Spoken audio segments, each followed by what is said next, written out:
Hi అండి. ఇక్కడైతే నేను మైదా అవి లేకుండా కుకీస్ అయితే తయారు చేస్తున్నాను. ఇక్కడ నేను బెల్లం, కొంచెం నెయ్యి అయితే కొంచెం బాగా మిక్స్ చేస్తున్నాను. ఇక్కడ నాకు ట్రైపాడ్ లేకపోవటం వల్ల షూట్ చేయడానికి కూడా చాలా ఇబ్బందవుతుంది. మీకేదైనా మంచి ట్రైపాడ్ తెలిస్తే నాకైతే సజెస్ట్ చేయండి. బెల్లముని కొంచెం నెయ్యి అదేసి బాగా కలిపేసాం కదా! తర్వాత 3 టేబుల్ స్పూన్స్ ఆఫ్ మిల్క్ ఏసాను.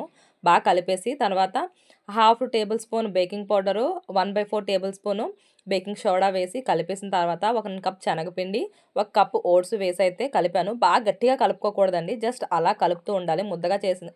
ముందే బాదం ఎయ్యాలి. బాదం, జీడిపప్పు కానీ మర్చిపోయాను. అందుకే లాస్ట్‌లో వేశాను. వేసేసి కొంచెం కలిపేసుకొని మనం బిస్కెట్స్‌లా చేసుకొనైతే మా దగ్గరైతే ఓవెన్ అది లేదు. నేను డైరెక్ట్‌గా కుక్కర్‌లోనే పెట్టేసాను. కొంచెం ఓవర్ బేక్ అయిపోయి అందుకే కొంచెం మాడిపోయింది. టేస్ట్ అయితే చాలా బావున్నాయండి. ఇంట్లో ట్రై చేసి మీ పిల్లలకైతే పెట్టండి. ఇక్కడ మా పాపకైతే చాలా నచ్చాయి. స్కూల్ నుండి వచ్చిన వెంటనే అవి పెడితే చాలా హ్యాపీగా తినేసింది. బిస్కెట్స్‌తో పాటు కొంచెం చనా కూడా పెట్టేసానండి. బాయ్ అండి. మళ్ళీ కలుద్దాం.